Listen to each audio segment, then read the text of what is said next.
All right, we're going to get rolling here. So today's speaker really needs no introduction.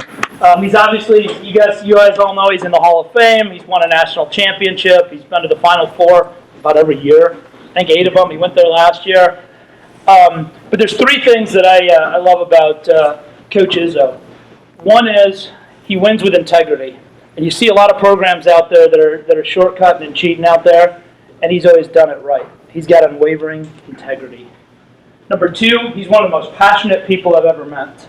So it doesn't matter if he's coaching basketball or playing tiddlywinks, he is passionate about what he's doing. And the third thing is he's one of the nicest people you've ever met. And I know when you see him on the sidelines and he's doing behavioral correction with one of his players, it might not seem like that, but deep down he loves his guys and they love him. And he's just a big soft-headed guy. So with that, everybody, Coach Izzo. Wow.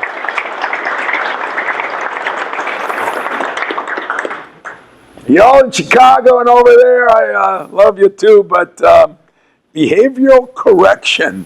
What an impressive name for chewing somebody's ass, right? Behavioral correction. The thing is, it's usually officials, so it's no big deal. But, Aaron and I were talking a little bit about, what are the similarities? What do you go through? Listen, I'm no expert in your field, although everybody here thinks you're an expert in my field. That's the difference with the two things. And I get letters.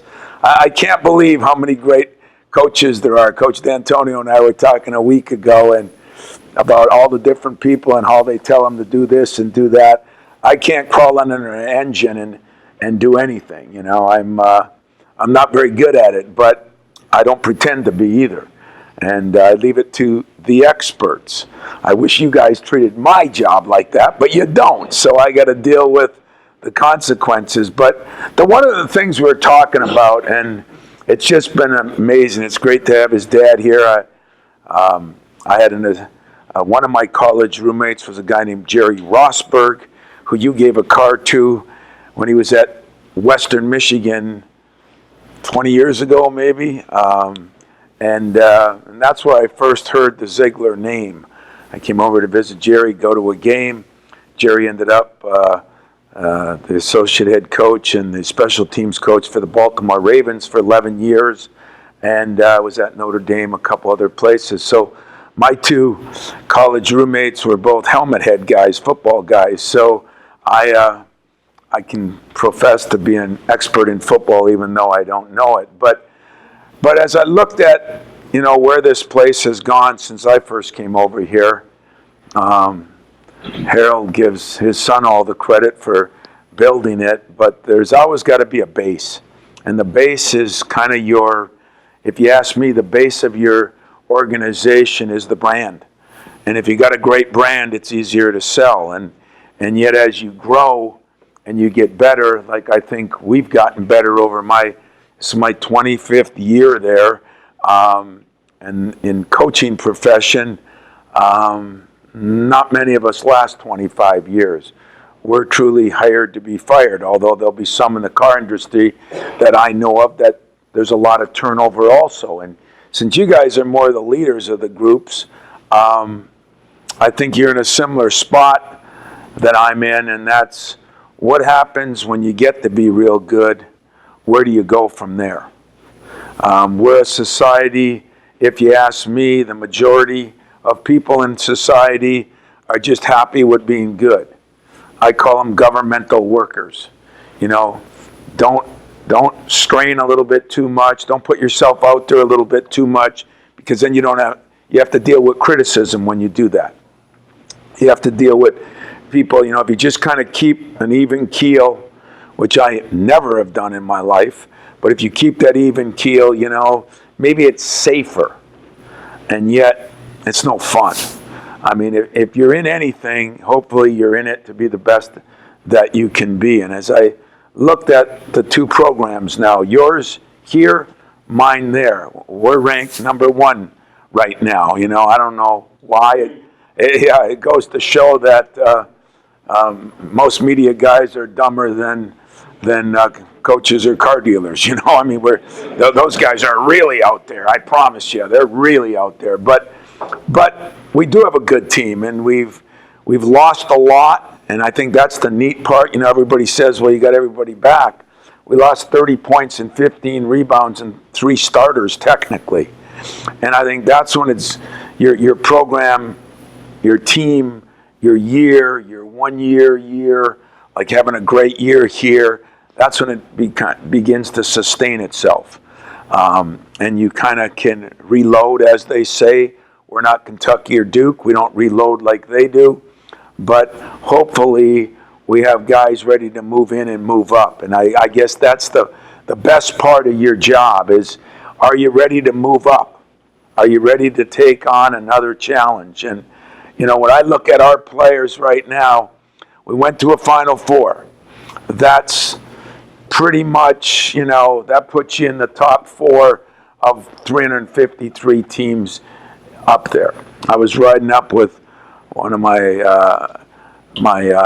business associate, I guess he is now, or takes care of me, and his girlfriend lives in Chicago, and he was saying, yeah, I ride around Chicago now. I said, yeah, you're riding around Chicago and more than you are working for me, so get your ass back to me, But he says, I'm riding around Chicago, and I see a lot of plates. I see a lot of cars with the Ziegler name on it. He said, it's amazing. And I said, well, that's because of Harold, not Aaron. But I said, don't forget that either. Judd's up there once in a while, When it starts lightning out, I know he's mad at me, so at least your dad can just yell at you. But, it just goes to show that you've become now bigger and bigger and bigger. Does that make you better and better and better? And when we got done with the Final Four, and I've been lucky. We've been to, it's not every year, but we've been to 8 in 24 years. That's one every 3 years. There's only been one senior class that has left us not going to a Final Four. To put it in perspective, which I very seldom do, but once in a while you got to. In the last 15 years, Duke's been to 2 Final Fours. We've been to 5. And that gives you, I think Kentucky's been to 2 or 3. And that gives you a little bit of perspective where we're at. Now, the negative side of that is the 2 Duke went to, they won the whole thing. And for some reason, I can't find a way to win another one. But the pursuit of it is there. If you're knocking on the door all the time of greatness, sometime that damn door is going to open up. It's going to open up again, and you can't get to a championship level until you're knocking on the championship level door. And if you ask me, as I look at your profession compared to my profession, you're knocking on a championship door too. You're right up there. You know what that means? That means everybody's negatively recruiting against you. Everybody's trying to beat you. You're semi the kingpin.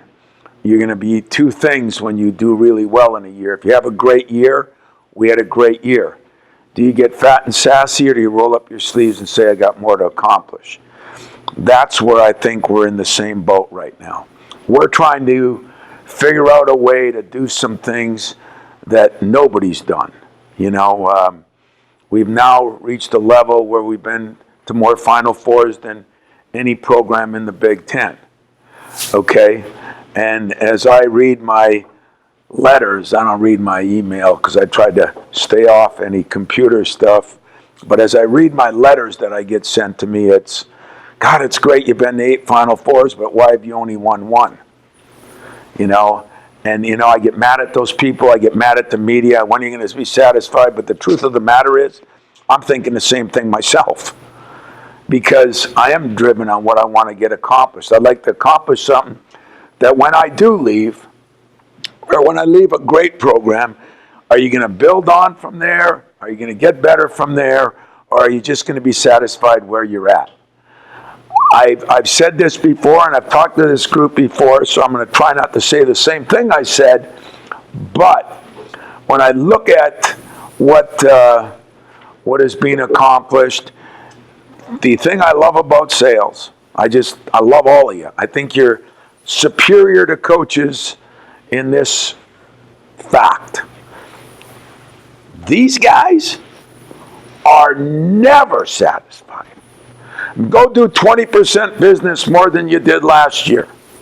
That would be kind of monumental, right? This got to be a little bit. This ain't your normal speaker here. We're going to have some fun here. We're going to interact a little bit. Is that a lot? 20% more than you did last year? Yeah. Yes. You can do 20% more in the next 5 years each year. I guarantee I won't be speaking to you. You'll be owning one of these things. I would think. Am I wrong on that? Huh? So whatever you do, you know, those are numbers that are mind-boggling. I don't know what the numbers are. I don't know what you do, but I know this. If it's 3% more than last year, when you're done with the year, you know, Bin Laden's going to walk in and say, I want 4 next year. And then he's going to say, I want 5 the year after. And then it's going to be 6 the year after that. And it never, ever, ever ends because there is no ceiling in your business. You know, you can constantly do more. I've said it a million times. If we went 40-0, shazam, there's a ceiling. You know, nobody can say you could have won more games. But you never have that. And that's what makes your job so difficult, if you ask me. And that's what makes motivating your people so difficult. You know, how do you set goals and standards and things that aren't just measured on that? And so what I try to do is I try to talk to our players, let's get as good as we can possibly be individually. So if you can be as good as you can be individually, then it is the leader's job, whether it's you or me, to put those things together and be as good as we can possibly be, you know, as a group. It's not always you're gonna win championships. I mean, tell me, because you guys are really in it, but 8, 9, 08, 09, 10, when the car industry in our state, I mean, there were problems, right? And you had to get innovative in a lot of ways. But I'm not sure you were going to be as successful, but did you do as good a job as you could do? And there are times last year in the locker room after the game, we lose a game that I think we could have won, but I think that team actually was a little better than we were at the time. We had 2 major injuries down the stretch. We just kind of ran out of bodies. All I did in that locker room was thank my guys. I thanked them, but I reminded them we did not win it because I was trying to set the tone for the next year. You know, but if sometimes you don't give credit to people, then it's just a never ending. So what would I do as a leader of a group? And what I say I do all the time is I spend time. I spend time with my people. It's the one thing that this new generation, new millennials, as I look, thank God I see some older people in here, because you young ones tick me off sometimes, all right, for a lot of reasons. But one of the biggest reasons is I don't think as driven. That is such an unfair statement, so I apologize before. But I don't know what the new millennial age is. You know, I know what they say, but I just look at people that are, there was a funny card I saw the other day that a friend of mine gave his daughter, who was 27 and just changed jobs for the 3 times in Chicago. And the card said something about your birthday, and it kind of said about new millennials applying for a job. The first thing they ask is when the vacation days are. The second day is when do I get my first raise? You know, the third was something else, and the fourth is, can I take my dog to work?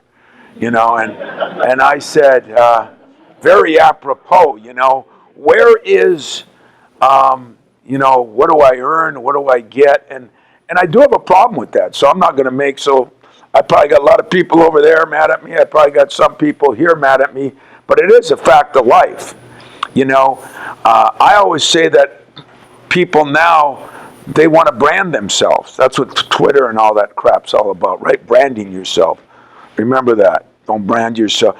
Brand yourself after you've accomplished something. Don't try to brand yourself before you accomplish something. You know, but I do think when you go to a certain school, when you work at a certain place, that's part of your brand. If you leave here to try to get another job and you work for Ziegler, that's going to be worth something to you. Hopefully playing for me is worth something someday to those people. That's part of the brand. But I see a lot of kids want to brand themselves. I said, we haven't accomplished nothing yet. You haven't done nothing yet.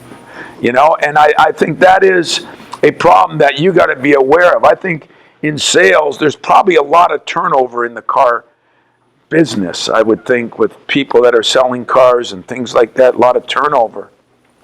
And yet, if it was me, I wouldn't want to be training people all the time just to have them leave. Come to think of it, I do that. These damn freshmen leave early, you know. So I got the same problems you got. That's why I'm here. Okay, I got the exact same problems you guys have, and you know what? It's okay if they leave for better. I'm cool. I think that's our job as bosses. That's our job as leaders. I get to do something that I said Mariucci and I were sitting back in Northern Michigan University, and we're sitting in our little trailer my senior year that we bought with our scholarship money.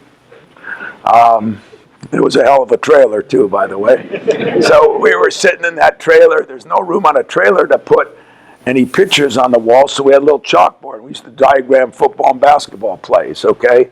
And when we sat back there and thought about, you know, what we want to do and talked about what we wanted to do, I think we came to the conclusion that everything we talked about was shooting for the moon. You know, it was always shooting for the moon. We want to be here. We want to be at schools like we are. You want to be in the NFL. Maybe I wanted to be in the NBA, and just talked about it. And the dream seemed so far-fetched, you know, especially for two Upers. You know, anybody here from the UP? I know one way you can get this organization one bit better.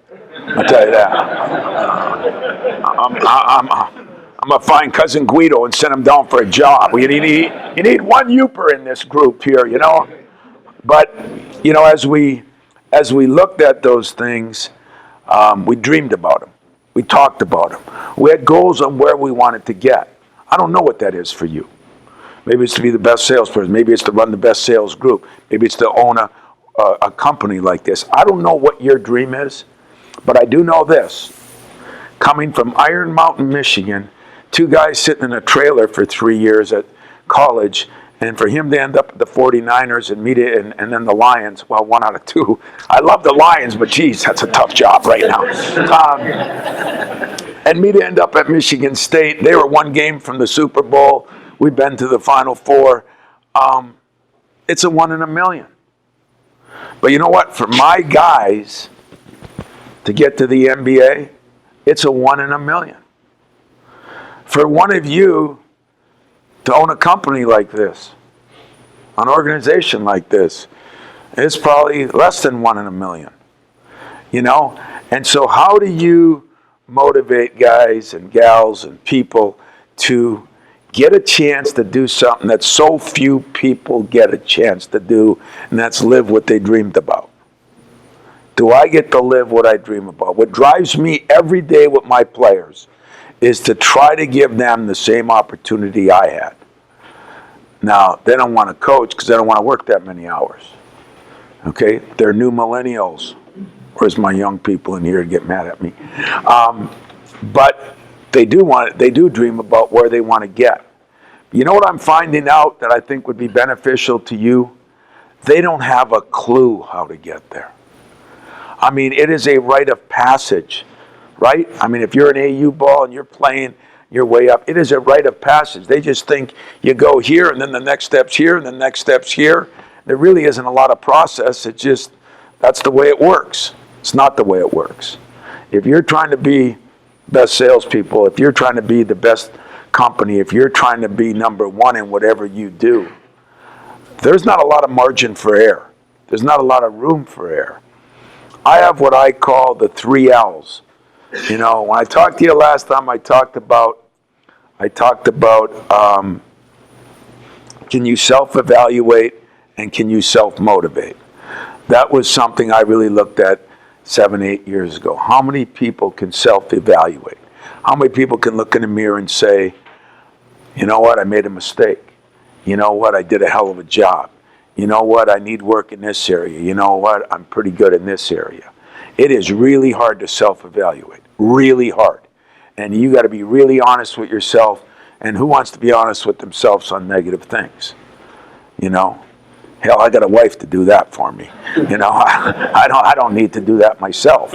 So that was one thing, you know, the self-evaluate. And then if you self-evaluate wrong and you already think you're good, why would you self-motivate to be better? So I went on that kick for 5 or 6 years, used that one, wore that one out with my players.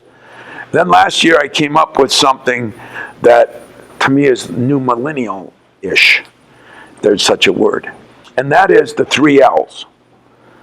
Do you like what you do? Do you love what you do? Or do you live what you do? Room got quiet. Think about that. Do you like what you do? Do you love what you do? Or do you live what you do? To be a Big Ten player, for most guys, there's always exceptions to the rule. And sometimes we live on the exceptions. You know, like in my profession, there's 30 draft picks in the first round. Every year, one of those NBA teams takes some whack job that, you know, I don't know why. I don't know if they're doing a favor for the agent. They take somebody that's been in trouble, that's not that good, that's this or that, and then agents use that to my guys. Well, you could be him. He wasn't a 30-point scorer. He got drafted in the first round because he came with me, you know, things like that. And I always frown upon things like that. But for the most part, you got to earn what you get. And I think if you like something, it's like being a 225 student, you know. It's good. It's okay. Sometimes it keeps mom off your butt. Sometimes it's your coach. Sometimes it's somebody else in the school. You know, you're good. You're that government worker that you're not killing yourself, but you're just taking care of business. Sounds like I'm anti-government. Sometimes I am. So let's get that straight. All right? So, number 2, if you love what you do, if you love it, it's really important to you. You know, you love your wife, you love your kids, you love your husband. You know, you love what you do. It's more important. You're willing to sacrifice some things to accomplish what you want to accomplish. And you can be pretty successful if you love what you do. But if you live what you do. Like I called Aaron this summer. I said, hey, I visited your place over there, your motorsports. Okay, get this lingo down. You know what a pick and roll is? So I got the same problems. I'll Google it. Half new millennial. You know, don't go to a lecture and learn it. I'll just Google it. Okay, I got you. You just want to, don't listen to your dad, stick with your grandpa, all right? But I went over there, you know, and I rode the buggies. I took my kid. I had a hell of a time, all right? When I was there, you know, I saw all the different stuff you had. I wanted a motorcycle. My wife nixed that. So I was able to get a couple of jet skis. So I called him this summer, talked to him about that. And it was amazing, you know, because I think he's found some balance, but it was, man, you should see the new thing we're doing here and what we're doing there. And it was work. Okay? You have to live it if you're going to be great at it.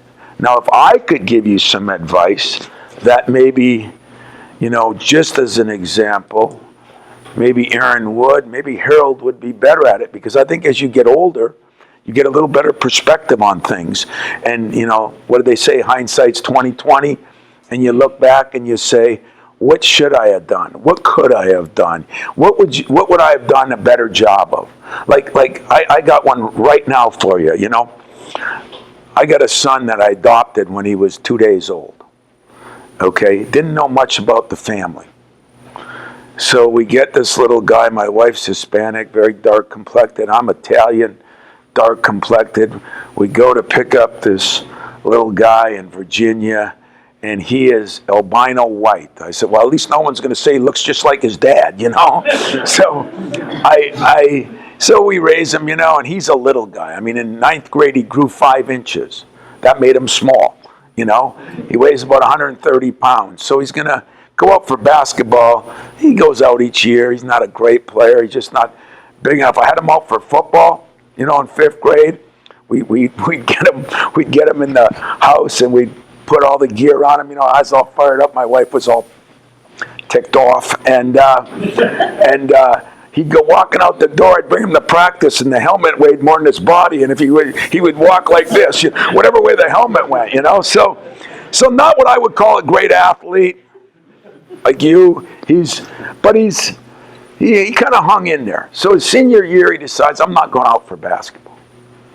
It's August of his senior year, and I said, hey, really a tough position, you know. It would be like your son saying, I don't want to buy a car ever.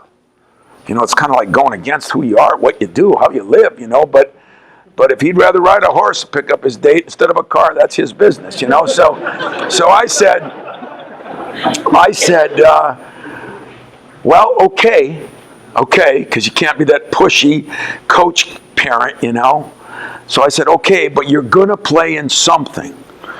Pick a sport, you know. I don't care if you want to be in the band. I don't care if you want to be in, you know, soccer, tennis, baseball, golf. Just, you're going to play on a team, because I still think team is important. Just to be a part of a team. I don't care how good you are. I don't care what you do to a certain extent. But you're going to be part of a team. And he, you know, didn't appreciate that, of course. And so then 2 weeks go by, and it's the middle of August last year, and he comes walking up to me and says, hey, I might walk on to your team next year. And I started laughing, you know. I started laughing, and I said, what do you mean? And he gives me this sheet of paper.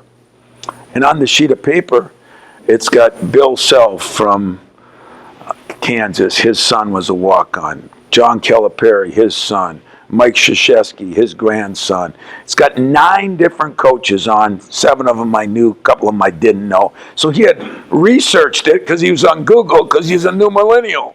Okay? So he did that. He got this information. And I said, well, what does that mean? He says, well, they can walk on. Why can't I walk on? I said, I'm not taking a walk-on that didn't play in high school. So what do you think I am, stupid or what? He probably said yes under his breath, but I got my point across. Didn't say another word. Get back home, summer, started going to our gym, working out. Well, he made his team, played a little bit. Summer comes this year, he says, I still want to do that. I thought he'd be a manager or something. He says, I still want to do that. I said, well, I made you the deal. You know, if you want to walk on, you can walk on, but you got to go through the weightlifting, the running all summer, the this, the that. First day of weightlifting for the guys or girls in here now. You know, you should get sick a little bit running sometimes, right? But not weightlifting. He's weightlifting. He's puking in the thing after weightlifting. I said, man, this guy, you know, his high school coaches didn't push him enough. But it's kind of worked out. He's kind of, you know, hung around right now, and he's really having some fun. And one of the things that you have fun with when you're part of a team is you got a group of people trying for a common goal. And I think if you really live what you're doing and love what you're doing, you find a way to be part of a team. And if anybody in this room that sometimes gets frustrated with the guy or girl sitting next to her, sometimes gets frustrated with the boss, sometimes gets frustrated when Judd Heathcote Jr. comes in because he knows the building, and even though he's maybe not working here on a daily basis, he gives you some advice, and you get frustrated with that. Try to understand that part of a team is still the greatest job you can have. It's the greatest job you can have. I've talked to many pro golfers. I really have. I've talked to a couple. We've got a tennis player from Lansing that made it big. You know, it's just about them. They got nobody else to share it with. They got nobody else to get help from. So as frustrated as you may get once in a while, you are part of a team. You know, the basketball team's got, 15, 16. The football team's got 100. How many employees you have all over? You have 1,500. That's a hell of a team. That's a hell of a team for the one running it to keep an eye on. That's a hell of a team for the one running it to motivate other people. And that's why you need other leaders. In football, Mark D'Antonio has a leadership group. There's 12 on it. In basketball, we've got like 2 or 3. Try to have captains that 2 or 3. Because I believe this, as good as you can be, and let's be honest about it, this place wouldn't be standing if Harold wouldn't have started the foundation. So no matter what Aaron thinks, you're a hell of a lot better than him. Building the foundation is easier than the house. Let me tell you that. Because you build a foundation, you start from scratch. No matter how good you are, a player-coach team is better than a coach-coach team. It's my line I use every day to my players. So if the employees within an organization or a company don't take that to heart, don't make that important. If you're just doing it for yourself, you'll be just so good.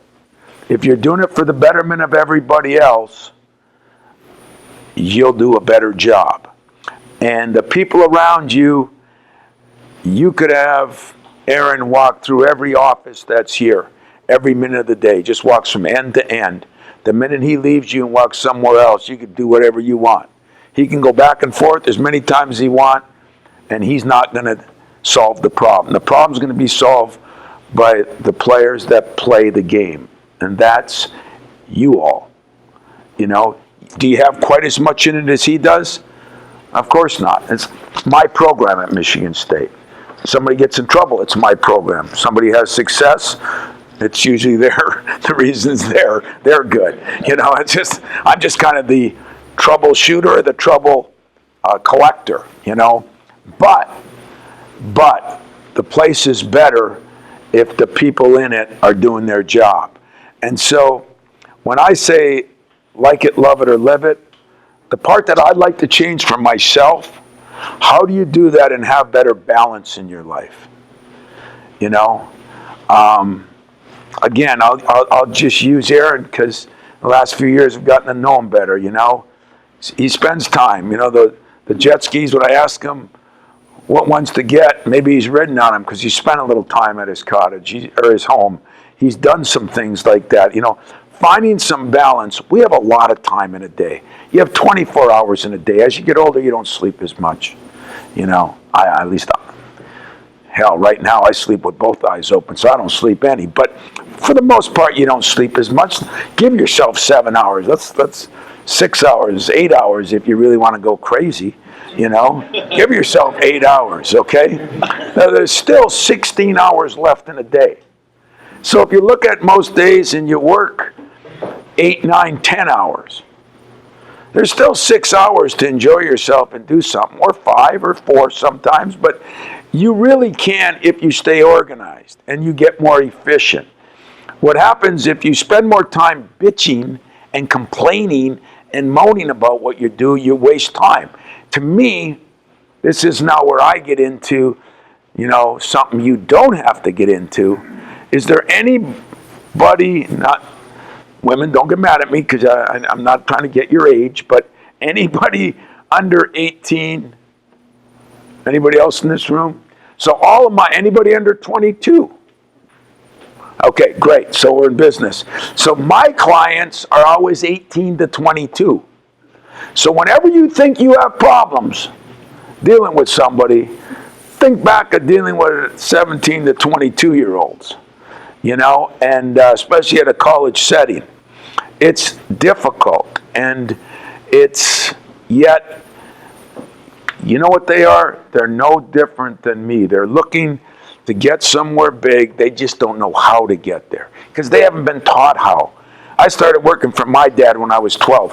When did he start working for you? When did he wash his first car? Let's see, he was 16. 16, I think he 15? started to sell it, and he broke his jaw and couldn't talk, so Probably sold more cars that way, knowing him, huh? Huh? Okay? But the point is, that's what we did. You know, nowadays, hell, I can get guys jobs, they don't even want them. I don't even want them. You know? They don't want to work now.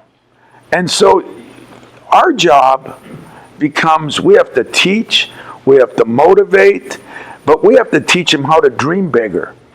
Because they may talk bigger, but I'm not sure they dream bigger and understand how you have to work for those dreams and work for those goals. And they don't just happen. And that's kind of what we do. I mean, you're all everywhere that's in this is in a leadership position of some way, shape, or form. And you got to motivate the people working on those cars. You got to motivate people selling cars. You got to motivate people that are doing jobs that would seem like more menial. I would never look at it that way. I would look at it like you got to motivate people that are really the players on your team. They're the ones that are going to make you look good or not. They really are the ones. And it seems like the less you get paid, and a lot of times, the more important you are to that team. You know, you're the more important part of that team. I had the Detroit Pistons at our place for a week. They were here 5 days. They came and run their mini camp at our place. It was awesome. We got to spend time with the coaches, 2-day practices. They let us in there every day. Unbelievable pro team. You know, there's 60 people there on a daily basis, trainers and doctors and scouts and, you know, players and coaches and managers, and unbelievable how many people. And you know what? Every morning they had practice at 10 or 10:30. Man, I come to work 7:30, 8 o'clock. Those managers are already there. They're either taping the floor, they're doing something, they're doing this, they're doing that. You should see all those players respect what those managers do. The managers, some of them were just guys that gave their time. You know, they weren't even getting paid.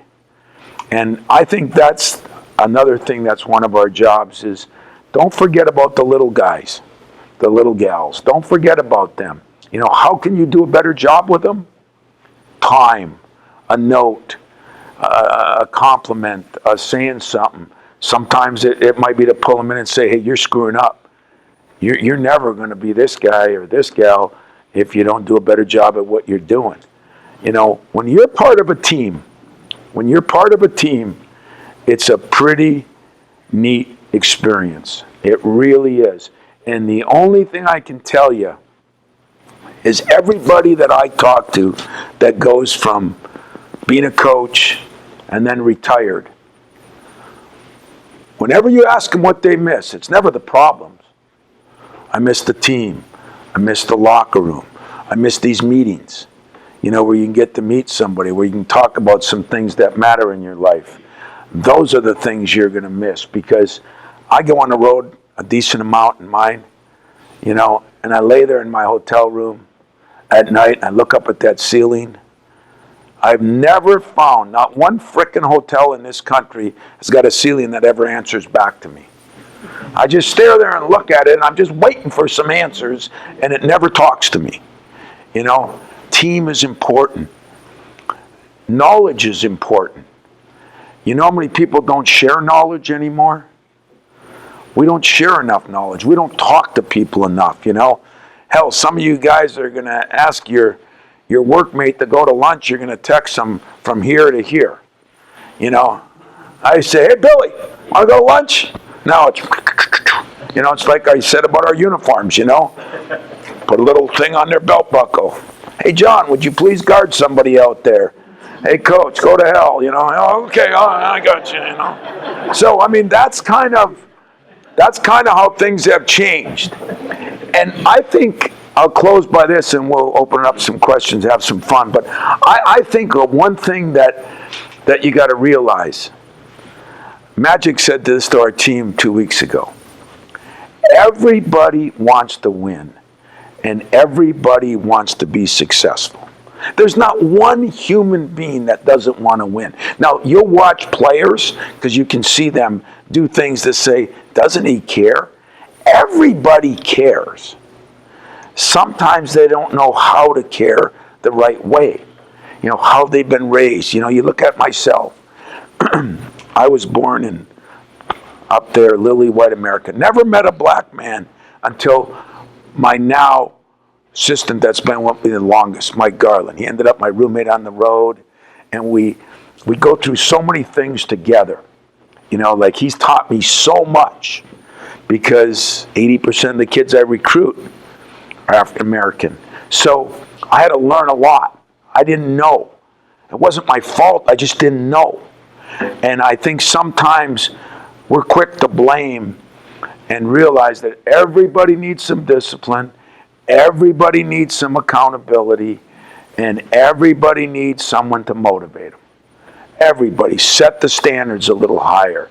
You and I are in the same position.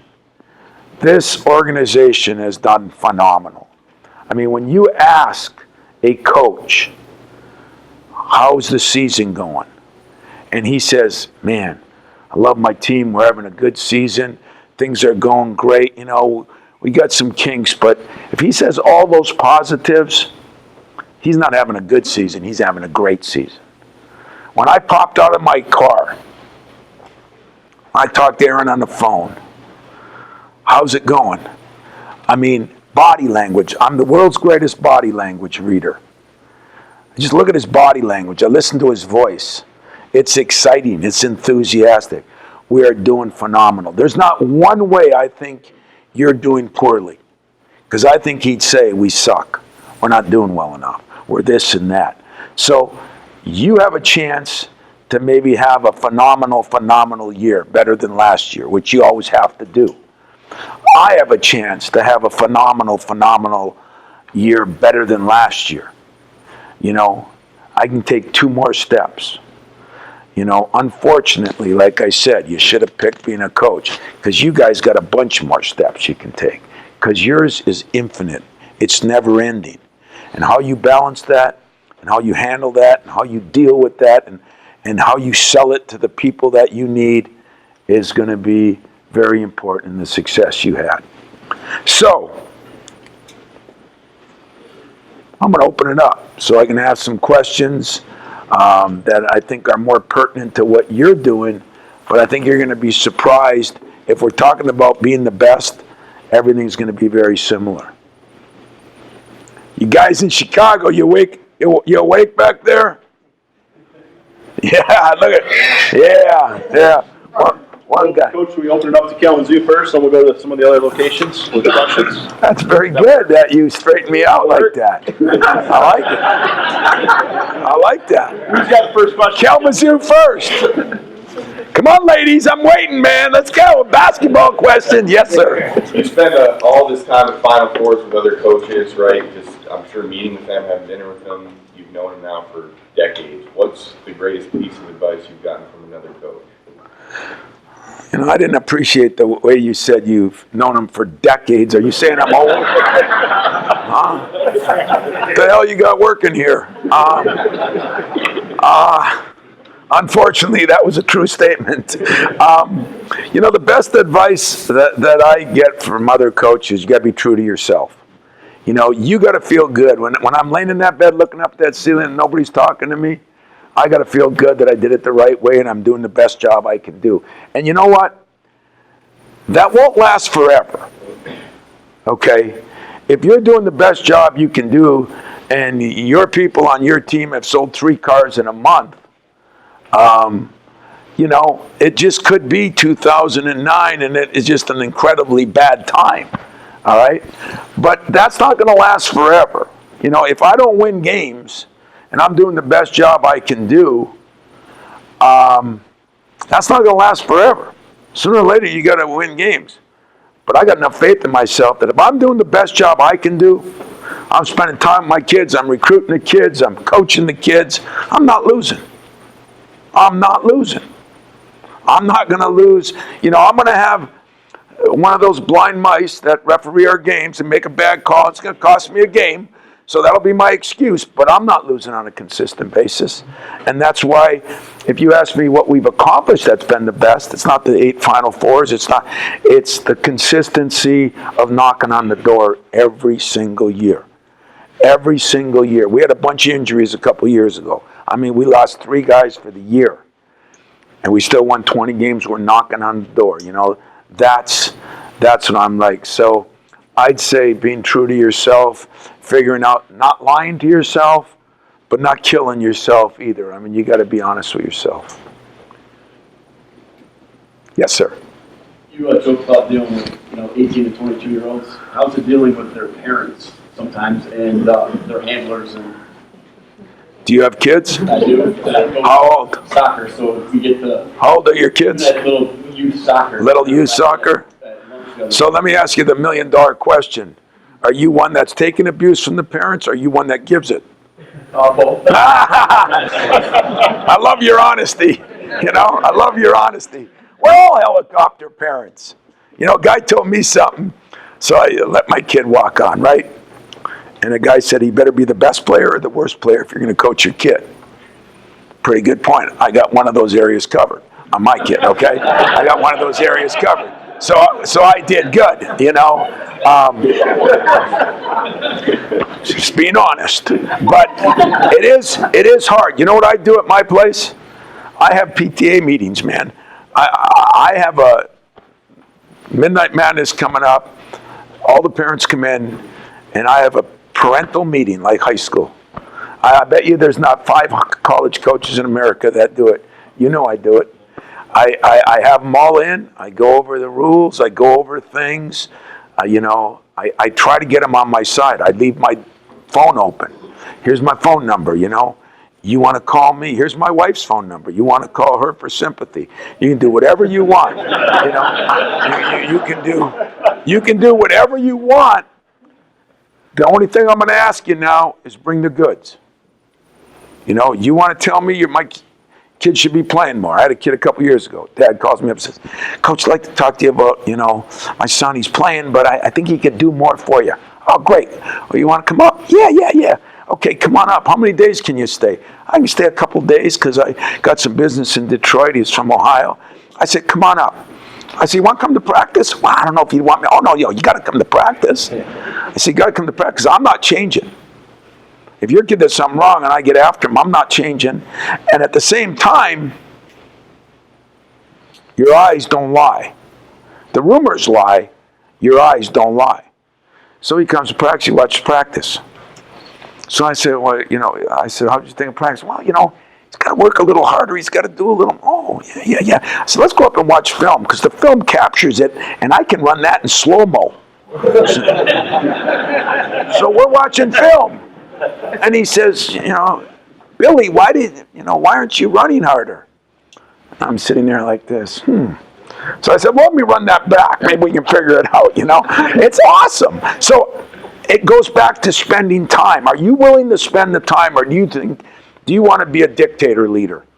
I mean, I don't know how you led Harold. It was a different time. My dad told me to jump. I said, how high? Vince Lombardi told us, I line him up, run him through a brick wall, ask questions later. I got the job. I said, guys want to know why before they'll do it. Does it really hurt me to tell them why? That's not being a dictatorship. I'm just saying now, this is why you got to sell cars. Okay? And is the motive to sell cars, or for me to be the dictator and the boss and let my ego get in the way? No, the motive is to sell cars. So I try to do that with parents. You know what? If they think it's their idea that their son can make a hook shot, I don't care. I just need 2 points. I need the ball going through the basket. That's all I need. So I do deal with parents. And remind me to tell you the Aaron Henry story of last year's NCAA tournament before I leave, because I'm sure some of you that watched it would love to hear it. Another question. That's a good question. You and Mariucci get spending time together? Me and Mariucci, we try to spend, he's got a little function up north. We used to do a golf outing for our high school, raised a lot of money, built a nice building, and then his parents died, and my dad died, and my mom moved a little bit, so I don't get up there as much. So we have a thing at Northern Michigan. They built a new hospital. He's part of a Ronald McDonald House, so I go up there. do that with him. He always comes to the NCAA tournament. In fact, do we have time to tell funny stories, or do we, So last year, we're in the NCAA. We're going to the Big Ten tournament. So Mariucci tries to fly in for the NCAA games or the Big Ten tournament. I said, you're just like every other fan. You want to be here for the big events. You don't want to come and see me play all of that. You don't really care about me. You just care about the limelight. So he's going to go to the Big Ten tournament in Chicago. So it's the night before we're leaving. And my high school had won the quarterfinal game and now coming down for the Final Four. Well, Iron Mountain High School hasn't been in the Final Four of basketball, since Christ was a corporal. It's been a long time, okay? So they come down, the coach calls me. The coach, back to your term, and calling me old, his dad was my track coach, okay? Yeah, you seasoned. So anyway,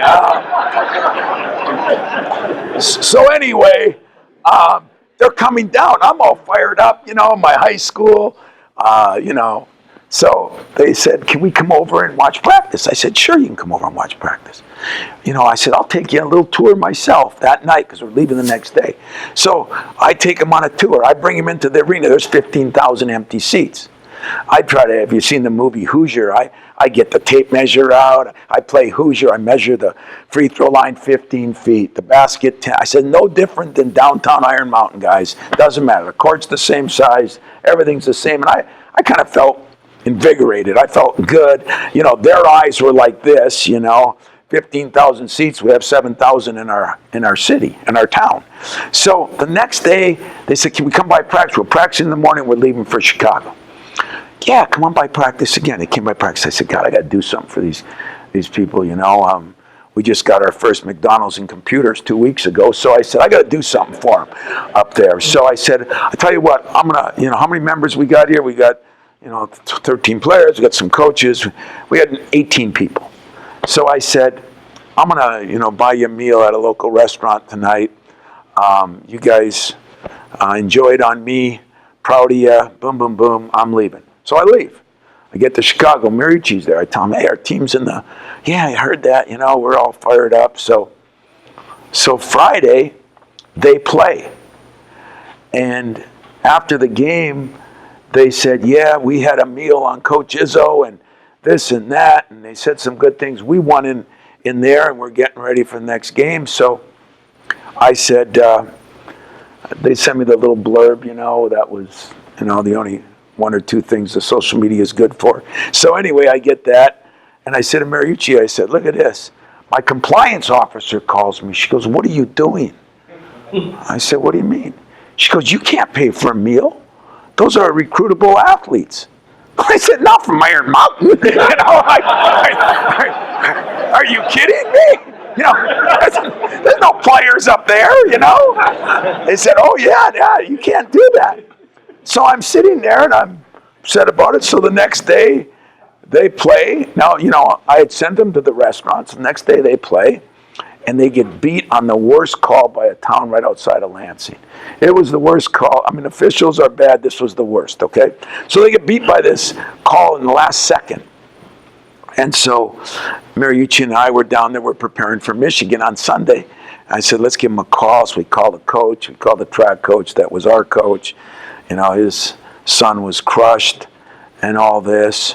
And as I'm talking to him in our film room, my compliance officer comes in. She says, we got to do something about that because it's all over that you bought him a meal. I said, well, I didn't pay for it yet. And I looked at Mariucci. I said, hey, you're buying a meal now because you're legal, Smarter than you thought, right? For an old coach, smarter than I thought, right? So I said, Mooch, you're paying for the meal. He goes, okay. And then she says, well, we need a credit card right now because I don't want to mess with the media and all this stuff. So he gets out his credit card. He says, how much is it? I said, I don't know. I said, I usually get a deal at this place. I figured, $200-300. I don't know. I said, you can afford it. You ripped off the Lions for $25 million. You can afford that. So I said, let me see. I'll call my guy over there and find out. So I call my guy's not there. This girl, And says, Coach, I got the bill right here. Let me check. She checks the bill, $1,250. I go, $1,250? You know, I said, how many people were there? She said 54. Only in the UP. They went back to the hotel. They told their parents that Izzo's buying dinner. Grandpas came, grandmas came. They all came. And then there was a bar bill. And they're drinking beer and eating pizzas. They think they're at a UP wedding, for God's sake. And you know, and I'm sitting there going, what the hell's going on here? So I didn't know how to tell Mariucci, but I said, Mooch, you're up for $1,250. He goes, what are you talking about? So I haven't paid him back yet either, but that was just a little side story, sorry. One or two more here, and then we can go to Chicago. We can go anywhere. Yes, sir. So the team comes in and ranked number one and everything like that. There's a big talk about that, but you got a really tough schedule. So how do you keep them grounded so that they don't fall? You know, it's funny, and this is what I would, if you guys had a really good year, personally, the next year, I would put higher expectations on, because there is a tendency to get fat and sassy. So, like, if I was in Aaron's shoes, I'd say, okay, what did we do in November of last year? And we sold 5,000 cars, you know. I have no idea, so I'll just say that. And sounds like a lot of cars. But anyway, I'm pushing you guys. It's subliminal messaging if you haven't figured it out. But and then see where you fall. And you only sold 4,000. You'd think that's a little bit of a downer, but it kind of helps motivate you to do more. So what I do is we open up with Kentucky in Madison Square Garden. 2 games later, we play Duke at our place. A few games later, we go to Maui, where Dayton, who's really good, is. And if we win, we're going to be playing Kansas, who's second or third in every poll. Duke is third or fourth in every poll. And then when we come back home, we go to Seton Hall, who's 12. So we have 4 games against top 12, 3 against top 6. And what that does is, if you win those games, maybe you're worthy of being where you are. If you lose those games, the fat and sassiness of the hangover from the year before disappears quickly, because the media, the fans, my wife, I'm sleeping in the garage, you know, everybody's mad at you. So that kind of brings things down. So I think either way, it helps you. And that's why I've always scheduled big. I think it's a self, it keeps you kind of on a regular level, because we are now going against, it's hard to recruit against Duke and Kentucky, but we got to play and beat Duke and Kentucky. So that's the level we're at, so we might as well figure out where we are, and then we can grow from there. Great questions, Kalamazoo. Let's go to Orland Park. Jeez, I feel like we're on the Today Show. Let's go to Orland Park. How's the weather over there, guys? Orland Park, B&W. Anybody have a question for Coach? I knew they were sleeping over there. Guy group. All right, so well, go ahead. Schaumburg. Yeah, Schaumburg, Chrysler. Which one's Schaumburg? Which one's top left is Schaumburg. Doesn't look like a bunch of happy guys over there. Aaron says the first guy that asks a question gets a bonus.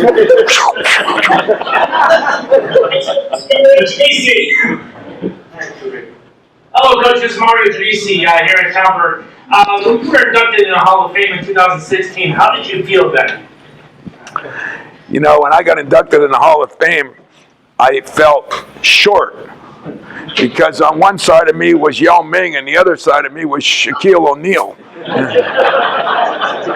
You know, I don't know anybody knows anything about Allen Iverson, but I tried on his head. I hugged and kissed him. I mean, him and I were at least similar height. I felt good. But you know what? It's one of those moments that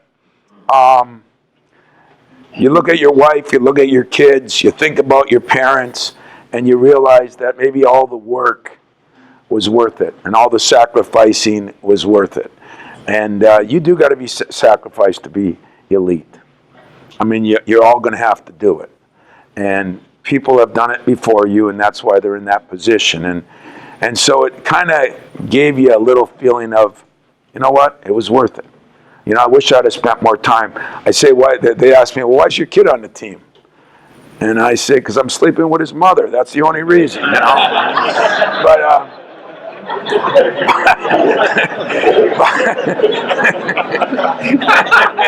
I got you, man.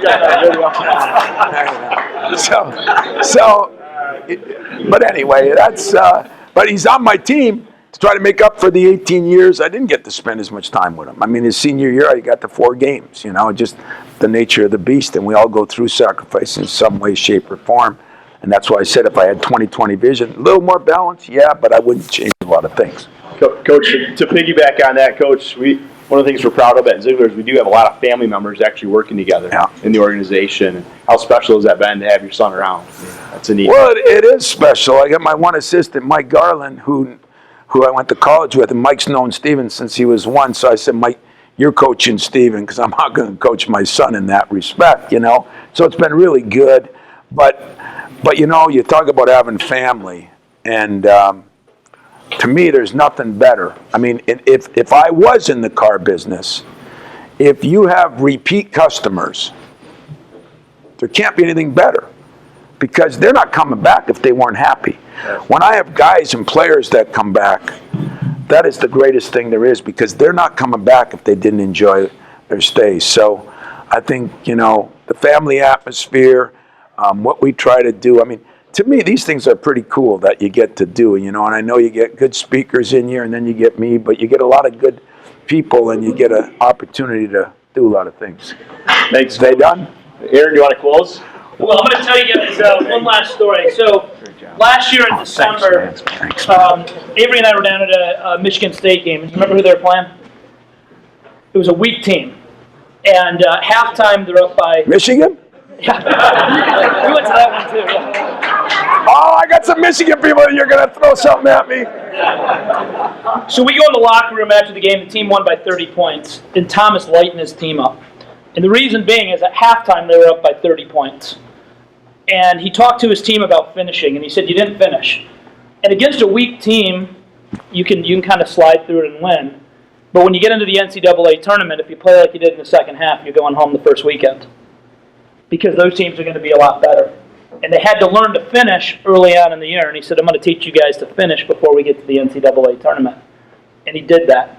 So it was a great message, great point. Whatever you're doing in life, make sure you finish. So we'll leave it with that. Wow. Thank you, everybody. Thank you, Coach Izzo. That was awesome. That was an awesome way to close it. Appreciate it.